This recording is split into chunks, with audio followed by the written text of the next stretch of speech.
Thank you so much for coming in. Thank you so much for coming in. We're so happy to have you tonight. Yes, I love it. Thank you all for your support. We really appreciate it. And let's see, we start on time so that we Yes, we can do. utilize all the time, and it is so valuable. I'm Dr. Kelly OMD. I'm your board certified OBGYN and healthcare executive here to help you live your healthiest and wealthiest life. And you have entered into the Ask Dr. Kelly OMD Zoom room. But this is never just about me, it is always about bringing on subject matter experts so they can help us live our healthiest and wealthiest life. And that's what Viva Life really is all about. If you want to find out more about that, go to drkellyomd.com. But tonight is not about me, like I said, it is about our guest speaker, Dr. Tracy Clark Johnson. She is here. She's going to tell you a little bit about herself and the top 3 things she wants you to take away tonight. Dr. Clark Johnson, go ahead. Good evening. Good evening. It is so good to see all of you here tonight. I'm honored to be here on behalf as a guest of Dr. Kelly. We met probably a year ago. And so she asked me to come on, and I am just elated to be here tonight. Tonight, we are going to talk about the Black woman and her healthcare experience. And it's been a topic that's been in the news lately, but I want to give a historical and a current, and what are we going to do more moving forward. Uh, a little bit about me. I am Dr. Tracy Amanda Clark Johnson. I'm a family nurse practitioner, doctorate prepared. I have been practicing in nursing in one form or another for the last 20 years. I've practiced in critical care, progressive care. I've been a clinical instructor, a preceptor, an instructor, an advocate. You name it, I've done it. Okay. Tonight, I want us to advocate for ourselves. And in advocating for ourselves, we will advocate for all of those people around us. And as we know, the Black female is probably the most recognized or in terms of the social strata, the Black woman tends to be on the very bottom. But what you do for the very bottom of your social strata, you do for everyone else. So we have to take that attitude as we move forward and taking care of ourselves. And historical, just about me, first of all. Like I said, my name is Dr. Tracy Amanda Clark Johnson. I'm from a small town in Elberton, Georgia, Elberton, Georgia. And if you think about it, I want you to think about The Color Purple in the original showing, the Steven Spielberg with Oprah Winfrey version. It was set in Hart County. And I lived next door in a little town called Elbert County, and they were literally next door to each other. I grew up with no indoor plumbing, no indoor water. It was a shotgun house. It was my great grandmother and myself and my sister, and we had everything made from scratch with lots of love. My grandmother could not even, the only thing she could do was write in eggs. And her great granddaughter, the oldest one, um, graduated with her doctorate degree May 17th, 2025, a triple eagle from Georgia Southern University. We Here need to put I a part. am. Wait, we got to get a hand clap for that. So everybody that's in the room, I'm gonna need y'all to hand clap, going from where she came from generations later to doctor. Generations. Come on now, That's right. hand clap, That's fire right. emojis, and It's all of that. Yes. Go amazing. ahead, Dr. It's Clark Johnson. amazing.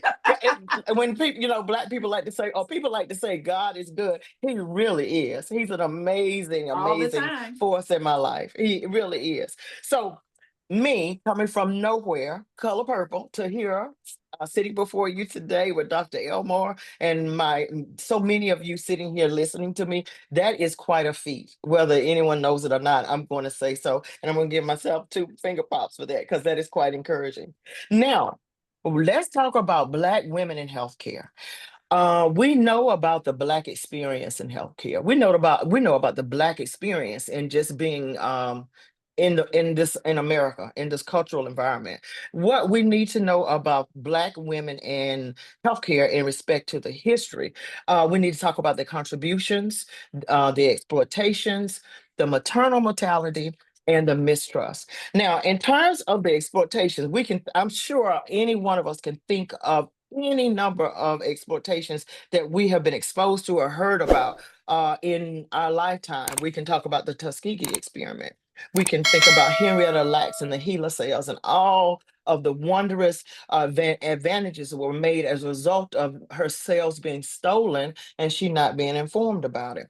We can talk about um, J. Marion Sims and the development of the speculum, and that is something I use daily in the clinical environment because I do a lot of pap smears. And before I do pap smears, which I'm honored to do, one of the things that I am very diligent about sharing with my patients, regardless of color or culture, is the importance of understanding that that speculum was developed at the cost of the Black enslaved female's body.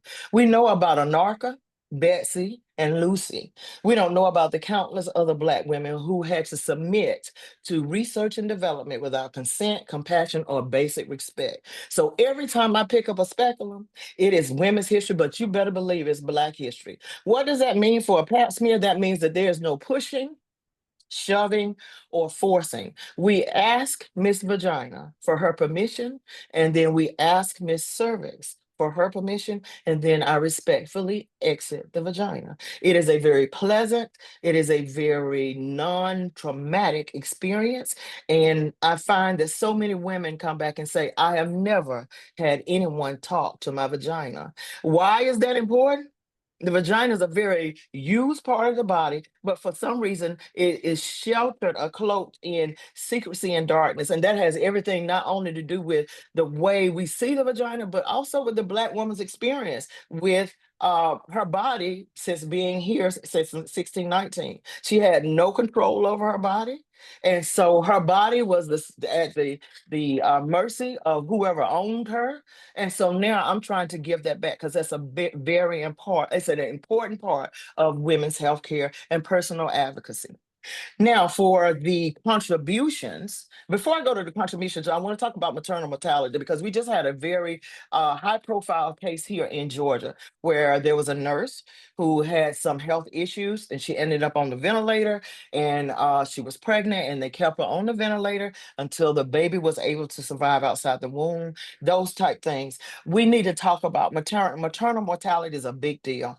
And the reason it's a big deal is because there tends to be there's a tendency not to listen to Black women when they say, hey, I feel bad or I don't feel right or something's wrong. There's a tendency to assume that Black women are pain seeking or they're being overly dramatic, and that's not the case. Black women, the pain for Black women and the pain for a Hispanic woman or the pain for a white woman is no different. Race does not exist. It's a social construct created for the convenience. It's political. It has nothing to do with pain thresholds and the way the physiological body works. And so everybody should be respected. If I'm in pain or if she's in pain, it needs to be respected and addressed to the best of the health professional's ability. Now, mistrust. We've already talked about the many incidents of um, unethical medical practices and the poor experiences that Black women have had when they're dealing with the healthcare system. It's no wonder there's mistrust. Anybody in the right mind would be mistrustful. But I also want to celebrate those, and in spite of all of the mistrust, there's so many contributions that Black women have made. I want you to think about Mary Eliza Mahaney. I want you to think about Susie King Taylor. And she's important to me because Susie King Taylor was right here in the Savannah area of nurse during this Confederate and Revolutionary War. I want you to think about Ada Bell Thomas. I want you to think about Sojourner Truth. I want you to think about Harriet Tubman, but I want you to think about Maude Callen, who's a personal healthcare hero of mine because she was a midwife right across the bridge in Orangeburg, South Carolina. And she was a midwife. And as in those days and time, Black healthcare was the completely up to the midwife. She traveled by foot sometimes to take care of patients. And she was doing more than delivering babies. She was curing fevers. She was shaving heads. She was, taking care of bleeding. She was any hurt anywhere on any person. She was providing the health care. But I also want you to think about what's very important to me. My political hero is Fannie Lou Hamer. Now, for many reasons, she's my political hero. But I want you to remember this. Fannie Lou Hamer went into the hospital for a simple uh, gastric abdominal issue. And she came out with a Mississippi appendectomy. And so, what is a Mississippi appendectomy? A Mississippi appendectomy is the legal right of healthcare providers to sterilize Black females in the 1920s and 30s. So she went in for a simple procedure and she came out having had a hysterectomy without her consent. Now, that was part of a larger problem, a larger effort to deal with the Black color problem. But I want you to remember that despite all that she went through, if you know Fannie Lou Hamer, it did not shut her up. She had a Mississippi appendectomy. She was beat up in jail and she kept going. She went to Washington. She opened her mouth. And I want you to think about her like we think about Moses in the Bible. When God called on Moses to do something, he said, "You don't want me because I can't speak. I stutter. I'm not eloquent of speech."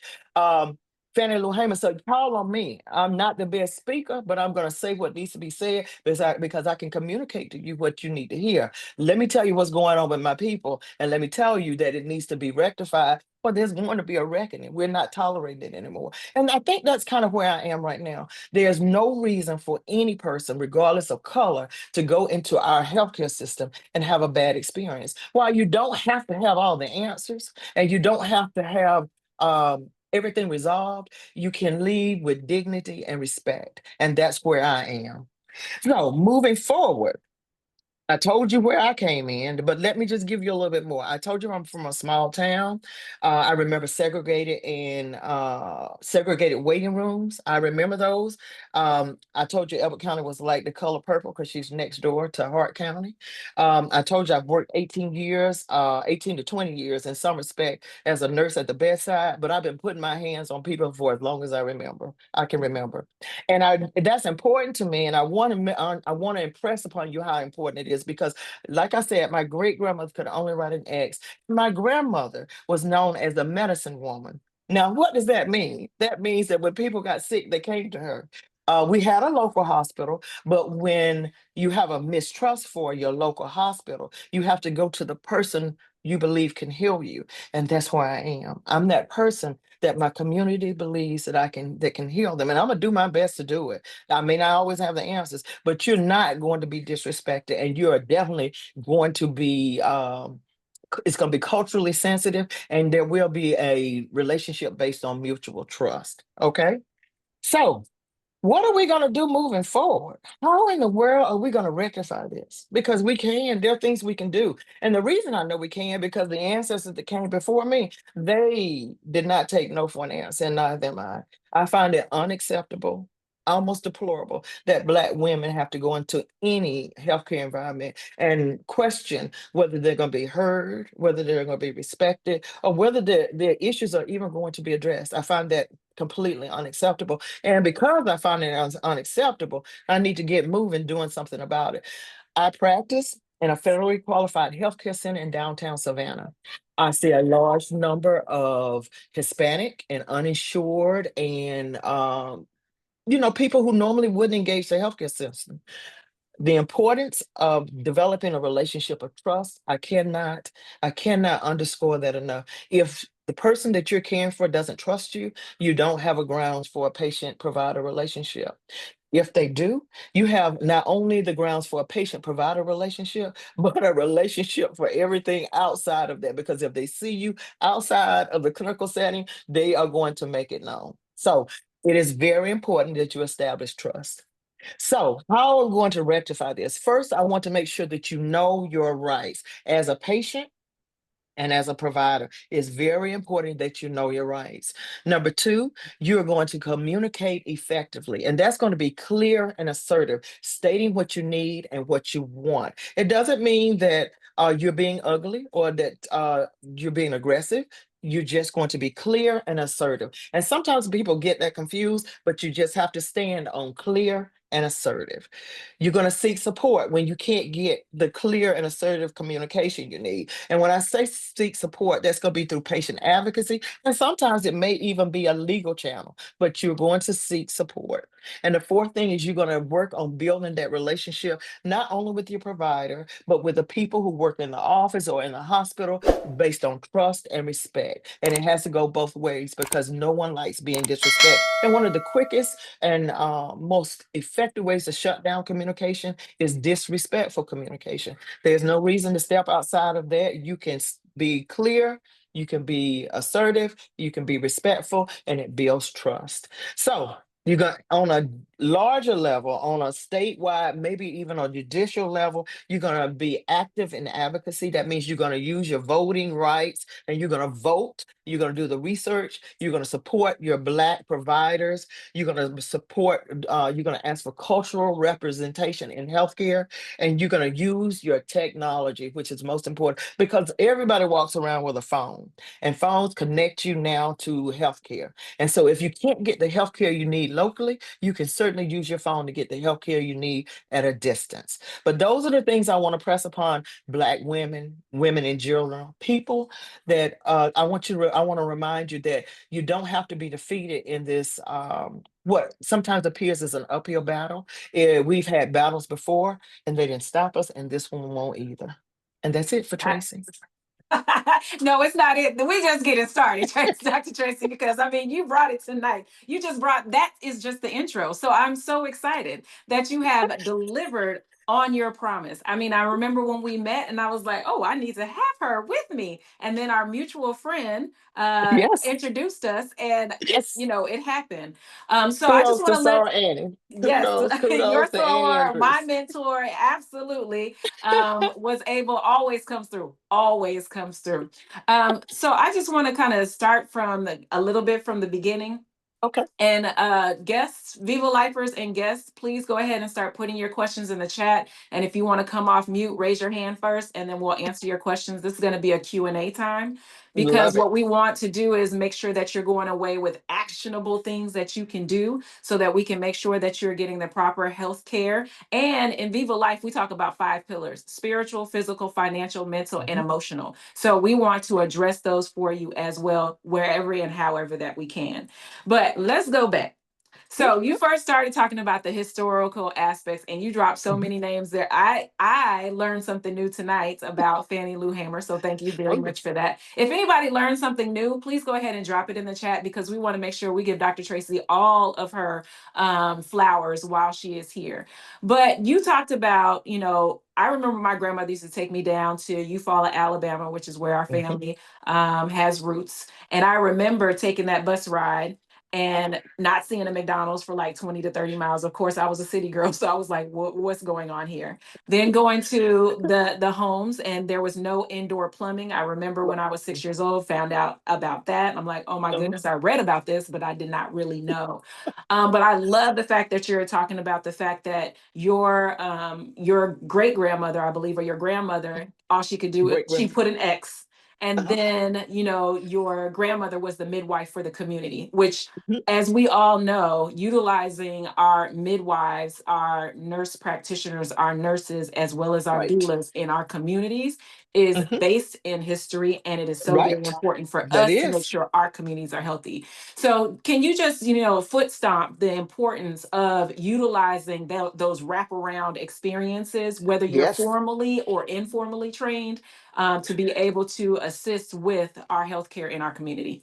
Yes. So historically in the Black community, you didn't have access to what we formally call healthcare. Going to the doctor was a last reserve. It was after every turpentine and sugar mixture, every boiled hog hoof tea, all of those things were had exhausted.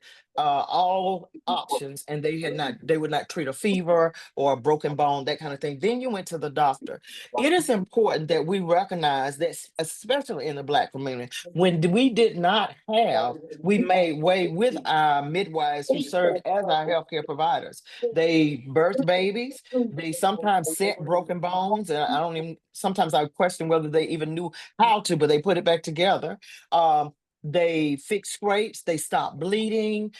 They taught you. They did things like, for women especially, and I'm gonna take a break here. In the book 1619, I don't know if you've read it. 1619, in one of the earlier chapters, this what the enslaved women would do, the ones that had already been enslaved, when they saw new um enslaved girls coming, what they did, if they could, they would steal them away to an area, and usually down by a stream, and they would teach them how to pack their vaginas. Mm. They would teach them how to pack their vaginas with a mixture. The mixture was pretty much a form of birth control. And what was happening here is pretty much, I can't stop you from being raped, but I can stop you. I can stop the process of creating future enslaved people. And so that's what they did. So I say that because the importance of us using doulas and midwives and all those people who help, especially in regards to the current maternal mortality statistics we're facing, it's important. You get a very personable. My daughter, that's another side note. My daughter birthed my granddaughter at home in a pool with a midwife. And that was the most spiritual birth. Now, I had a midwife when I birthed her, but this one was different because everything was done at home. In the Mm. comfort of home, where there was no danger, and it was complete safety, and you were able to just be with the people who loved you. That is very important. And we've always done something like that, but with the advent of the healthcare system, the midwives kind of got pushed out because they could make money off of it. Quite frankly, I think it was a monetary, economic thing, and it was also a power thing. People were Mm. comfortable with those wraparound services, and they weren't, and they needed to get them into the hospital, but that's a whole nother discussion. But there was a monetary uh um uh twist to that was motivation for everything that was going on.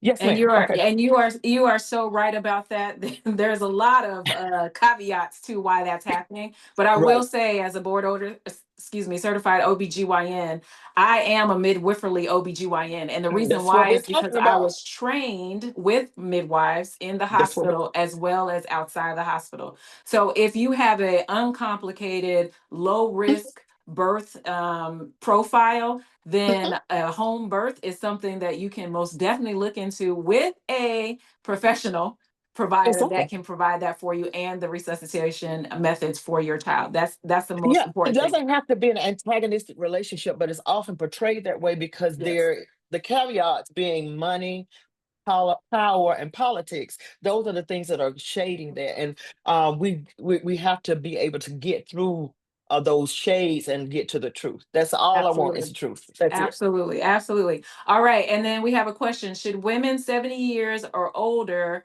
still get pap smears? Women should get pap smears until they're one of two things. Either they have their cervix removed or a hysterectomy. Now, see, because the only reason I'm doing a pap smear, I'm taking cells to make sure they're not cancerous. So if you've had a total hysterectomy and the cervix was removed, you're pretty safe. And I will still do a vaginal exam just to check to make sure everything's healthy. But the real reason that I'm doing a pap smear is because I'm checking cells, and I want to make sure that they are non-cancerous, and it's a preventative or a screening tool for cervical cancer. That's the purpose of pap smears. That's the purpose. Also, when I get my swab, I can also do an STD screening. I can check for bacterial vaginosis. I mean, we can just check your vagina out. That's really but it's really for cervical cancer screening. Absolutely. So, what I also recommend, there is a website, acog.org. So, Mhm. acog.org. I recommend looking at that. I recommend Mhm. you having a conversation with your primary OB/GYN or primary care provider who knows your history as Mhm. far as, have you had any history of abnormal cells? Have you had any high risk cells or anything like that? Now, what I will say is, the fact that people are in their second and third season of experiences, whether that be remarriages or new Mhm. dating partners, then we Mhm. still have to be careful about HPV, which is typically Yes, we what do. causes cervical and vaginal and some vaginal cancers. We still need to be aware of that, and we still need to check for STDs. So when we're going to our appointments, we want to be clear about the difference Mhm. between doing a well woman exam with a Mhm. speculum exam, which means I'm Mhm. looking inside, and Mhm. if I need to take samples of anything, your vagina, your cervix, then I'm going to Mhm. do that. Versus, do I specifically need a screening test for HPV and cancer? Right. So those are Right. really important discussions to have, especially like in my family, we're living to be 100. Most men are going to die 60, 65 years old if they're Right. Black, sometimes Exactly. 70. So you may end up with another partner, right? Right.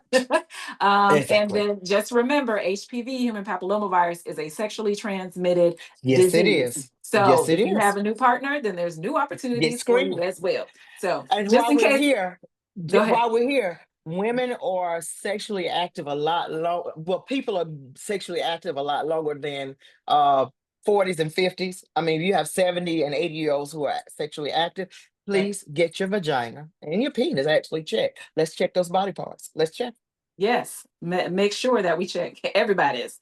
All righty, we have another question here. How can we become more comfortable asking questions of our medical professionals? Also, are medical professionals taught to address patients by their first name? I love this question. Go ahead. So, how do we become more comfortable? So people are not I gotta put my glasses up for this. People in general are not comfortable talking about those more intimate parts of the body. Like the word vagina can send people into tizzy Tizzy. if you're not careful. You're not careful. So my suggestion, my encouragement is you get comfortable asking questions. Get comfortable with silence, get comfortable with someone else's nervousness, and then set them at ease by saying, hey, this is not to put you on the spot. I just need to know this about my body. And let's just have a conversation. I think the best thing to do when you're anxious about anything is to address it as directly and head on as possible, because it gets rid of all of those extra ideas you have about what could or could not happen. So I encourage direct, open, honest, and clear communication. And if there's anything that's said that you're not clear about, don't be afraid to, hey, I'm not clear what you said or what's going on. Would you mind explaining that? But be very transparent in your motives and your communication, and it tends to help a great deal. And I think I love what you're saying there. And I think an example of that would be, if you want people to call you by a certain name, then Mm. introduce yourself at that name. And if they are still calling you inappropriately, the Mhm. way you don't want to be called, then say, I would appreciate if you would Right. call me Mrs., Miss, Doctor, whatever it is. Because they should ask you, how would you like to be addressed? Many people Right. forget this, and depending They on do. their training, they may not have heard that. But you Right. can very well let them know in a very professional way, no, my name is Dr. Kelly to you. I will let you Right. know if you can call me something differently. Right. So I Don't get think that, comfortable. yeah, I think that's like a first step right there, because people do have a tendency, and especially, I went to school in the South at Xavier University, and I learned that Southern culture is different than Northern, Western, Eastern Very, culture. very. And so everybody had a pronoun before their name, Right. They did. depending They on did. who you were, how old you were, and all of that. So if you want to be called a certain name, by a certain name, then please go ahead. The other thing I Exactly. highly, highly, highly recommend, your electronic health record. Please go Hmm. ahead and download that electronic health record. Get your messaging correct in that health Hmm. Hmm. electronic health record before you Right. come into the appointment. Send a message to your provider so they know what you're interested in finding out Exactly. about and the things that you want to know about. Because research shows that although your appointment says 15 minutes, you get 3 to 5 minutes with a provider, Exactly. maybe. Exactly. So you got to be Exactly. ready and prepared, and not Right. that Right. they're Write the they questions moving. down. Yeah, that Write the shuts things down questions and they're moving. down. Yeah, That's and right. write it down. It's very That's right. helpful. That's right. Somebody I think this was a question back to having abnormal pap smears. If you've had colposcopies that led Mhm. to and leak procedures because you've had abnormal cells, that is Mhm. definitely somebody that needs to have a conversation about their Right. particular, their Right. specific history so that we can figure out what is the best thing for you. Moving Remember, forward. That's right. USPTF, ACOG, CDC, those are all ASCCP. Uh-huh. recommendations. Those are Hmm. recommendations, but we have to cater to the individual person when Right. we're helping make recommendations or decisions for you and your body. That's correct. If you Yes, need ma'am. more assistance and Dr. Clark Johnson is available in her clinic, I'm sure she's happy to see you. I I am. personally do I do coaching for these types of situations as well, virtually. So if you are interested, then you can respond back to the email you sent when you registered, and we will help find somebody, if not Gladly help me, you. to help you for that. So good. All righty. I think we got a couple more and we're almost towards the end. What methods do you recommend for providers establishing trust with Black patients, particularly in initial interactions? Good question. How do How do we do providers that? establish trust? So I'm gonna tell you the way I establish trust. I simply listen, make eye contact. I do not take any type of technology into the room with me because I want that patient to know they have my undivided attention. What I will take into the room with me, especially if I have a Spanish speaking patient, is my phone and I have my translator and they understand it. But other than that, we are making eye contact. If I'm going to do a head to toe physical on a non-English speaking or a Spanish speaking patient, I am going to explain to them. I'm going to be touching them from head to toe, and I'm telling them everything I do as I go. When we get to the end, they are surprised first that I was touching them. Second of all, that I took the time to explain what I was doing. So how I develop trust with my patients: clear, open, honest communication. I cannot stress that enough. Touching them, and I may reassure them with a touch on the shoulder. I'll tell them I'm going to put my hand on the back. I may, as I'm talking to them, I might put my hand on their thigh. But they know from touch, from eye contact, touch, tone of voice, body language, all those things that make you know that somebody has your best intention, and want to do what is in your best interest. All of those things come together into a trusting relationship. And before you know it, and I have to tell you this, that happened to me when I first started practicing as a nurse practitioner. And I had one patient he was a Spanish speaking guy. About 2 weeks later, he shows up again, and we've already had the visit. We've gone over the test results, but he's back with his mother, his brother, and his sister-in-law, and it kept growing and growing. Not because they couldn't get help here anywhere else, but because they trusted what I was doing, and I cannot underscore. It doesn't matter what language you speak. It doesn't matter what color skin you have. Trust, respect, and honest, open communication, it kind of bridges all of that. So open, honest communication and trust go hand in hand. And you are so right. And I'm just going to because many of our listeners may not be of color or African American Mhm. descent. So they're asking genuinely to understand. I will be honest with you. Sometimes I walk in a patient with another African American woman and she is giving me Yep. this. Yep. And I too have to develop trust. Yes, it's maybe a little bit easier for me because we have the same skin tone, color, maybe. But That's many right. times I have to break down the barriers. And the best way to do that, like you said, is to sit and listen and say, That's one of right. the things I do is I come in the room, I look at them face to face, I allow them to finish the Right. conversation they're in because they may have been waiting, right? I Hmm. address the fact that they have been waiting. I introduce Right. myself, and I say, how can I be of How? service to That's you today? right. That's right. How can I help you?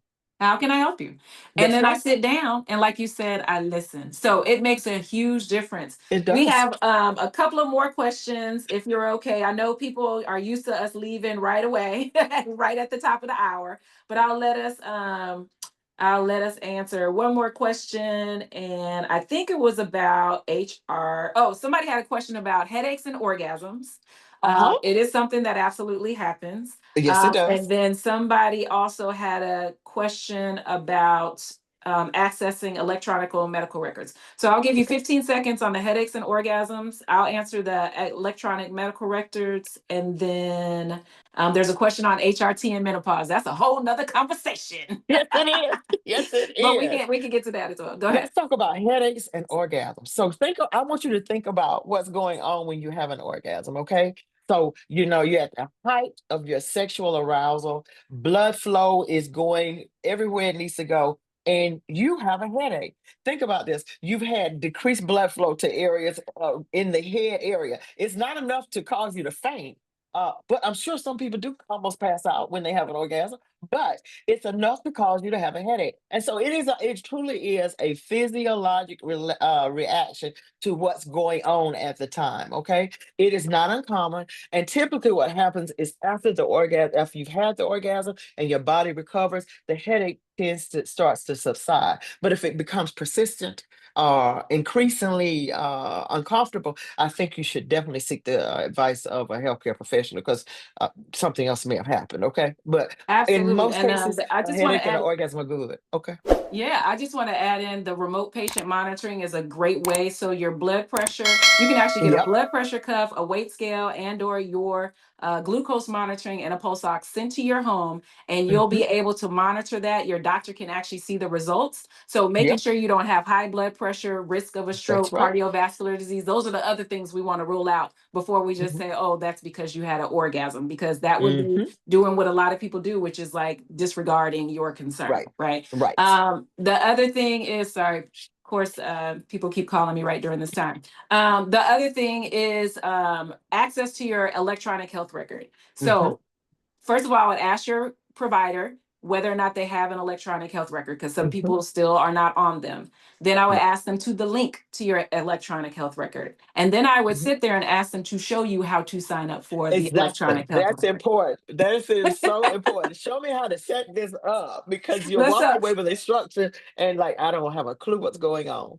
Please absolutely. ask them to set it up before you leave the office. It helps. My patients have what we use as the clinic uses a Helo app. And you have the ability to not only access your health record, schedule appointments, but you can send me messages, and they are HIPAA protected, encrypted messages. So, like, hey, we tried this birth control pill.